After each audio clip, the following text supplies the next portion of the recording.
Estamos en plena temporada trialera. Este es el sexto trial de Cataluña, celebrado en Manresa bajo la excelente organización del Biela Club de aquella localidad. Los ases comentan sus posibilidades.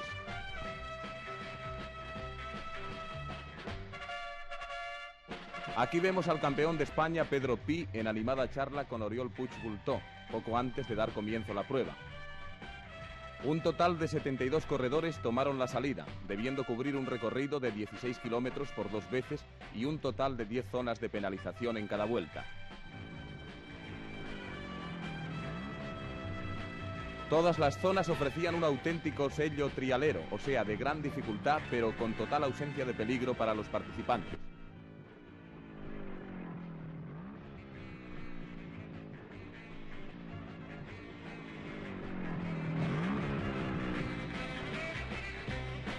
La actuación de Puig Bultó no se vería finalmente coronada por el triunfo, ya que fue superado por Pi, vencedor absoluto, y por su primo y aventajado alumno, Ignacio Bultó.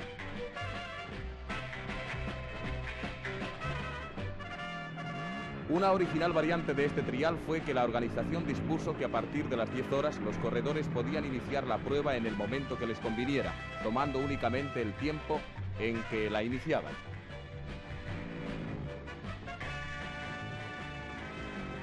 La variación de las zonas ofrecía diversidad de dificultades para los concurrentes. Fuertes pendientes, con curva en la salida de la zona, agua, barro, piedras, etc.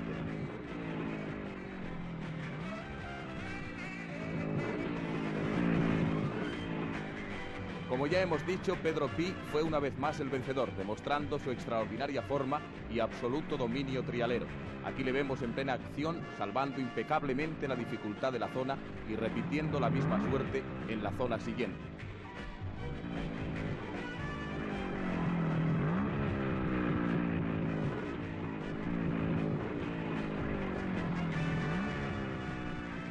Sin embargo, en esta ocasión, la joven promesa que es Ignacio Bultó le pisó los talones al campeón.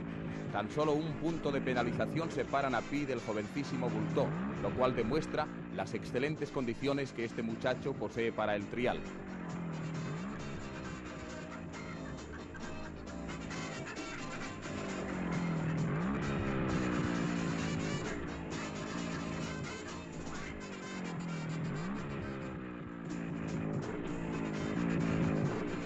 En la clasificación de la segunda categoría, el vencedor fue Jorge Ros, seguido de Cañado y Feu, un trío muy prometedor y al que la diferencia de puntos fue mínima.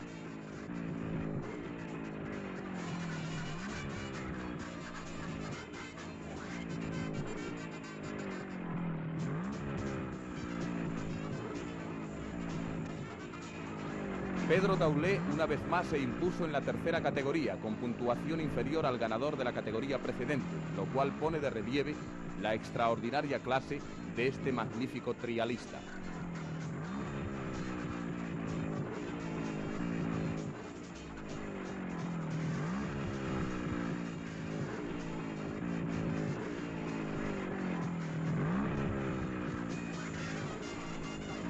Vemos de nuevo a Pedro Pi durante su brillante actuación.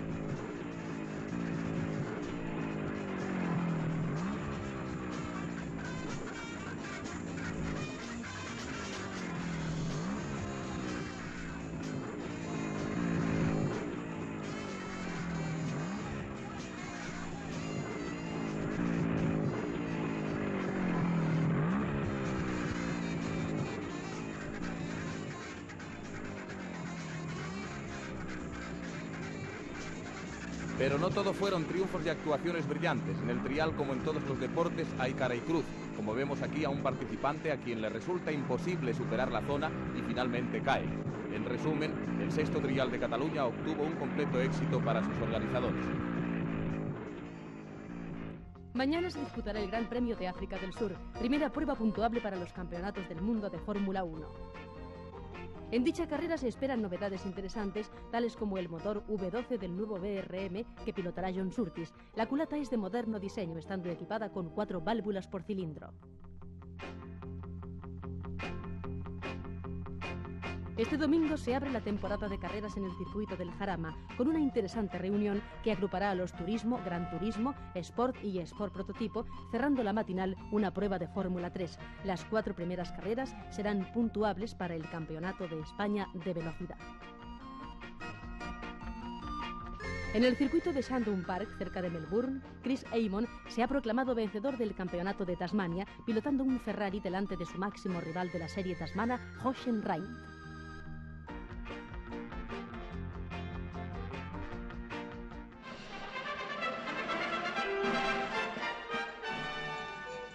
Recientemente ha sido variado el sistema de examen para la obtención del permiso de circulación.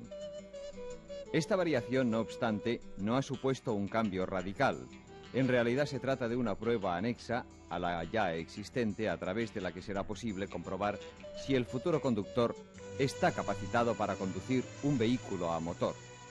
Veamos en imágenes cómo se desarrolla ahora un examen de conductor. En la fase inicial del examen, el candidato al título de conductor deberá demostrar que sabe poner en marcha el vehículo, acelerar y pararlo en un tramo previsto para ello.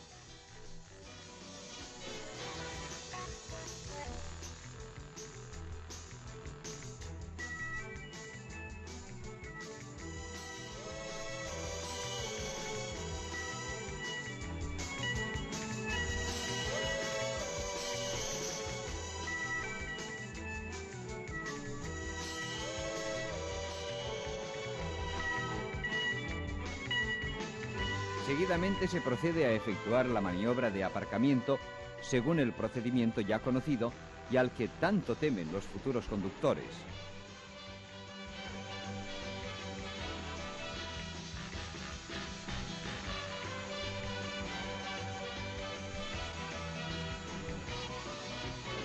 Terminada esta, el examen sigue con la maniobra de invertir el sentido de la marcha en una calle de una anchura comprendida entre los 5 y 10 metros, según sea la longitud del vehículo utilizado.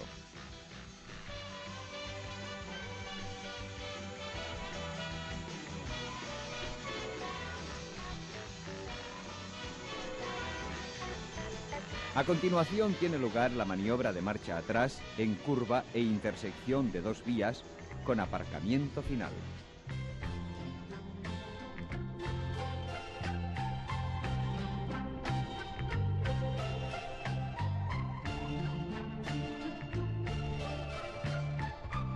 La última de las maniobras ya conocidas se refiere a efectuar el arranque en una vía en rampa no superior al 7%, parar el vehículo al llegar al tercio de la cuesta, manteniéndolo parado con el freno de pie o el de mano y reanudar la marcha.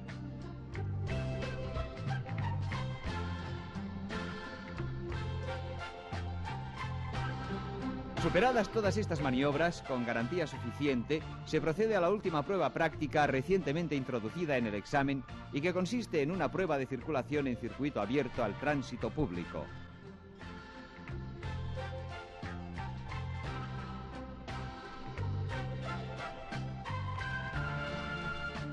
El recorrido a efectuar oscila entre 1 y 3 kilómetros de dificultad de tránsito que podemos catalogar media.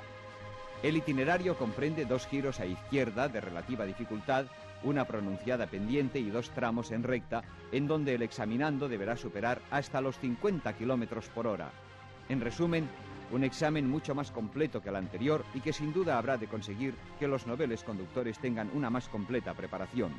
Sin duda alguna, un acierto más de la Jefatura Central de Tráfico en pro de una circulación mejor y más segura.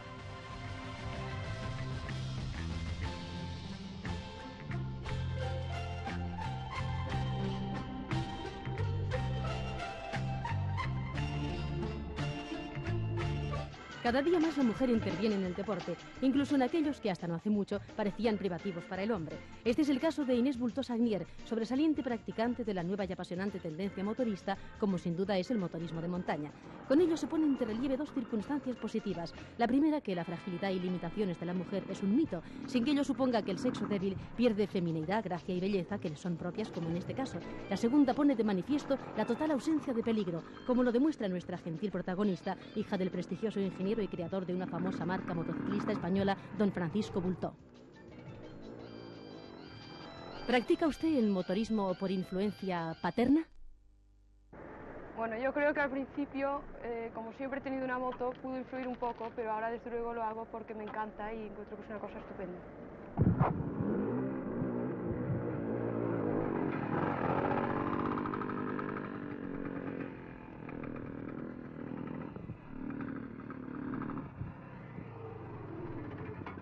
El motorismo de montaña ofrece distintas facetas. ¿Cuál le satisface más, el trial o el excursionismo de montaña? Me gusta muchísimo más el excursionismo por montaña porque creo que, no sé, pasas todo el día al aire libre, vas con grupos de amigos y amigas tuyas, no sé, puedes incluso pasar 2 o 3 días, comes fuera, no sé, un paisaje fenomenal, puedes irte por el Pirineo. Mucho mejor que el trial, que tienes que estar pendiente siempre de unas zonas y de unos puntos que te ponen si pones pie o si no pones pie. En cambio el trial, cada uno, pues, ahí en las excursiones, cada uno hace lo que quiere y va a su aire, es mucho más divertido.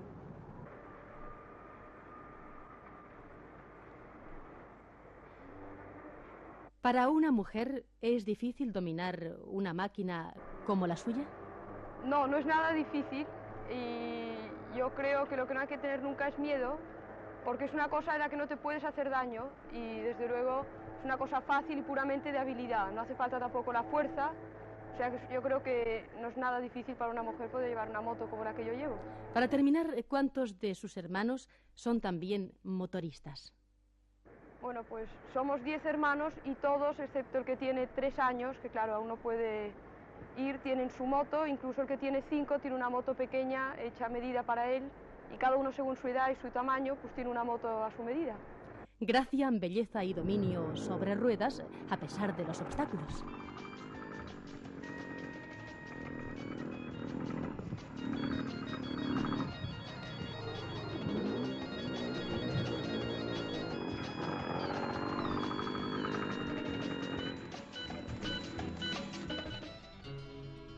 El automóvil actual es tan seguro que no reclama a su conductor conocimientos especiales relacionados con la mecánica de su funcionamiento.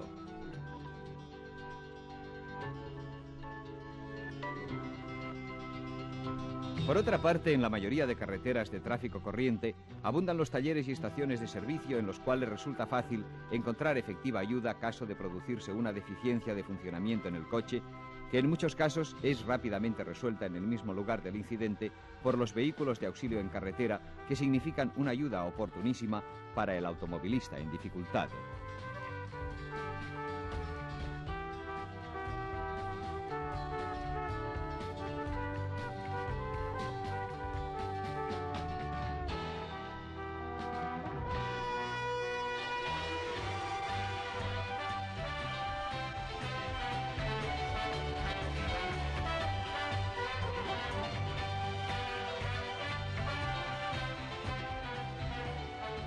Pero a pesar de ser poco frecuentes los contratiempos de tipo mecánico y de abundar las circunstancias favorables para resolverlos, no dejan de producirse en algunos casos dificultades en lugares apartados y poco concurridos, en los cuales resulta difícil la cooperación inmediata de profesionales y, por tanto, puede ser oportunísimo el intento de solución del problema por parte del propio automovilista. En realidad, las dificultades que puede resolver en ruta el automovilista no son numerosas, pero en algunos casos, una oportuna intervención del conductor del vehículo puede permitir proseguir la excursión o por lo menos prolongarla hasta llegar al taller más inmediato.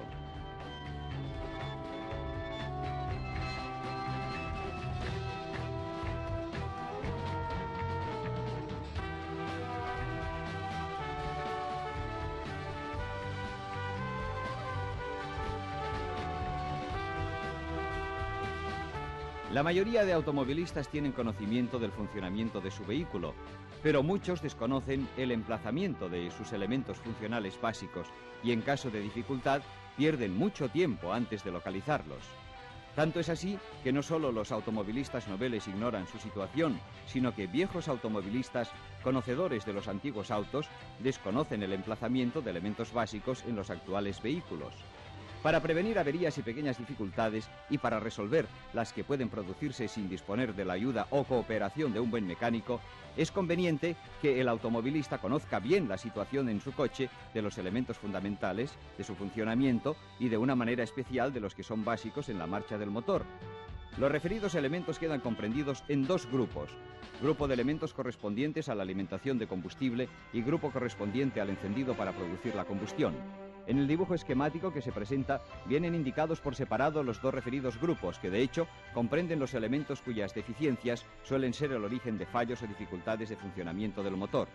El grupo alimentador de gasolina comprende el tanque, la bomba de alimentación que la eleva hasta el carburador, elemento que actúa como gasificador pulverizando la gasolina y efectuando su mezcla de aire y carburante. Esta mezcla es aspirada por el motor y encendida mediante chispa eléctrica, cuya producción corre a cargo de los elementos del grupo correspondiente a la función de encendido, que aparecen también en el diseño esquemático que hemos visto antes. Dichos elementos son la dinamo o el alternador encargados de producir la corriente eléctrica que carga la batería de acumuladores, el ruptor, la bobina productora de la corriente de alta tensión, el distribuidor que la suministra a los distintos cilindros del motor y las bujías entre cuyos electrodos saltan las chispas de encendido de la mezcla. En los elementos de los dos grupos aludidos pueden producirse pequeñas dificultades, fáciles de diagnosticar y de solucionar. Pero ante todo es preciso conocer el emplazamiento de cada elemento y su función precisa y tener idea de la situación de los componentes de cada elemento o accesorio. La muy conveniente familiarización del automovilista con su nuevo vehículo es menos corriente de lo que suele suponerse y no es insólito el caso de que al sufrir su primer pinchazo, como vemos ahora, tenga que efectuar el conductor una serie de tanteos y pruebas antes de encontrar la forma correcta de disponer el cric o de sacar los embellecedores.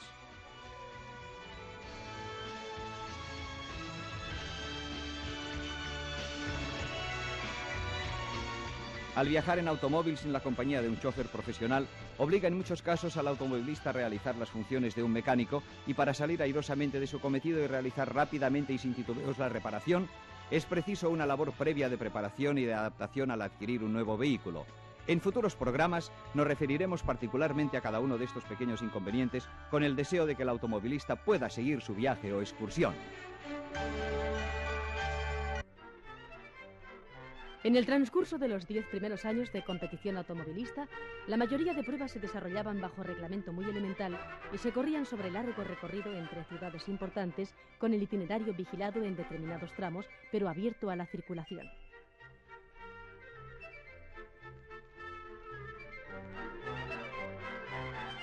En dichas condiciones se comprende que los riesgos aumentaran a medida que se incrementaba la velocidad de los vehículos, y así se llegó a la carrera París-Madrid de 1903, que al terminar su primera etapa en Burdeos había dado lugar a una serie de accidentes graves con varios muertos, entre los que se contaba el constructor Marcel Renault, 2 mecánicos participantes, un soldado del servicio de orden, un espectador y además varios heridos. Fue una hecatombe que indujo a suspender la carrera antes del final y originó un ambiente antideporte automóvil traducido en un periodo de calma entre los organizadores. El Renault accidentado de Marcel Renault, que aparece en el esquema, significaba una importante evolución en la técnica automovilista inicial de fines de siglo. Equipaba motor de 4 cilindros enfriado por agua con radiadores laterales. Los neumáticos del tipo a talones obligaban a laboriosa tarea en caso de reventón que exigía la colaboración del mecánico acompañante. Significaba dicho auto uno de los últimos ejemplares establecidos con vistas a las competiciones a disputar entre ciudades abandonadas por los organizadores. Los clubs y la prensa deportiva, favorables a las pruebas automovilistas de velocidad, enfocaron su actividad futura hacia las carreras a disputar en circuito cerrado. Y así, la famosa Copa Gordon Bennett, que en las ediciones iniciales se disputó sobre recorridos de ciudad a ciudad, París-Lyon, París-Burdeos y París-Belfort, disputó su cuarta edición en 1903 en un circuito irlandés y la quinta en 1904 en el circuito alemán Taunus. Las carreras de velocidad en circuito habían encontrado favorable acogida y comenzó a pensarse en el planteamiento de reglamentos que dieran lugar a mejoramientos beneficiando el progreso de la joven técnica automovilista. Francia decidió organizar un gran premio automovilista eligiendo como circuito el de Le Mans, carrera de velocidad para automóviles que debían presentar como máximo un peso de 1000 kilos. El referido reglamento regulaba los coches bajo fórmula y limitación de peso, y la carrera fue ganada por Renault con un coche equipado con motor de 4 cilindros y 13 litros de cubicación, que desarrollaba 90 caballos y alcanzaba los 150 km por hora.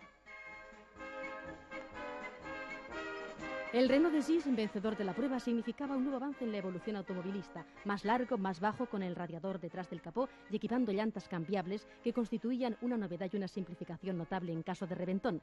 En la parte posterior iban dispuestas 4 llantas que podían ser precisas en los 100 kilómetros de desarrollo que tenía entonces el circuito de Le Mans. La reglamentación limitando el peso se utilizó ya antes de 1906 y luego se ensayó con poco éxito una fórmula limitando el consumo a 30 litros por 100 kilómetros, reglamentación que no prosperó, y la próxima semana continuaremos con la interesante historia del automóvil.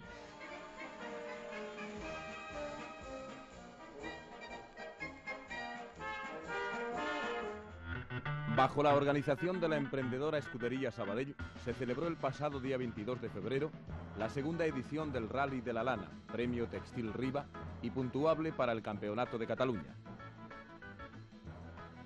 Asimismo, se dirimía el segundo trofeo Joan Sobrepera, en memoria del desaparecido deportista polifacético que consiguió numerosos éxitos en el campo del automovilismo. Sabadell, la popular e industriosa ciudad catalana, fue el escenario de la concentración de pilotos y máquinas dispuestos a totalizar el recorrido de 323 kilómetros, en los que se encontraban incluidos 10 tramos cronometrados.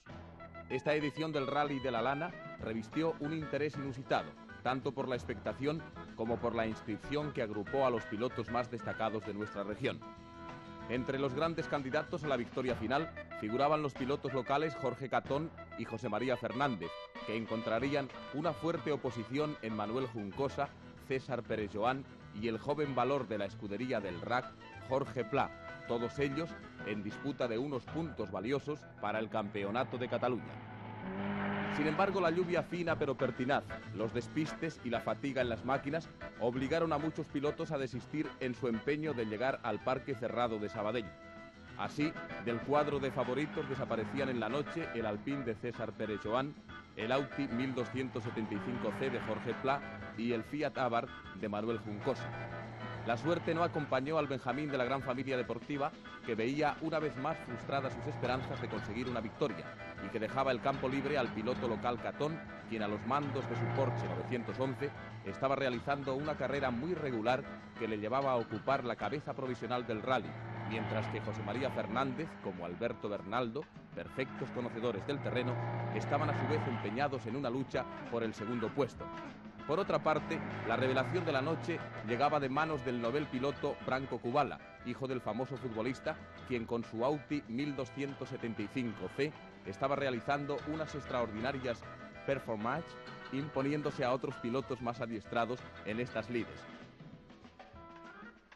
El rally tocaba a su fin, y así, tras recorrer los últimos kilómetros, los 37 supervivientes de esta segunda edición del Rally de la Lana entraban nuevamente en Sabadell, figurando como gran vencedor Jorge Catón y su Porsche 911, cuya potencia se evidenció durante todo el desarrollo de la prueba, puesto que sus performances no fueron nunca superadas, salvo en el último tramo, por José María Fernández y su R8 Gordini 1300, que lograba clasificarse en segundo lugar, precediendo a Alberto Bernaldo, quien a los mandos de su SEAT 124 había efectuado una espléndida actuación.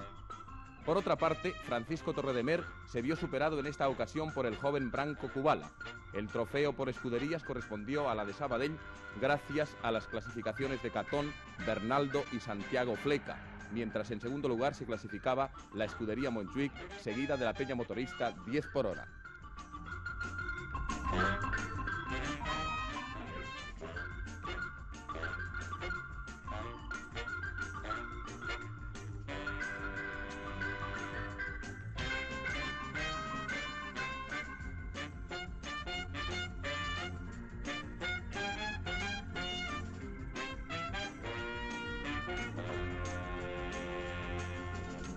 En suma, un rally que, sin mostrarse muy duro, dejó sin posibilidades a muchos pilotos que hubieran podido alcanzar meritorias clasificaciones. Por otra parte, esta victoria de Jorge Catón le permite situarse entre los primeros clasificados de un campeonato de Cataluña que hasta el momento presente se ofrece bastante comprometido con Manuel Juncosa, Jorge Pla y el propio Jorge Catón.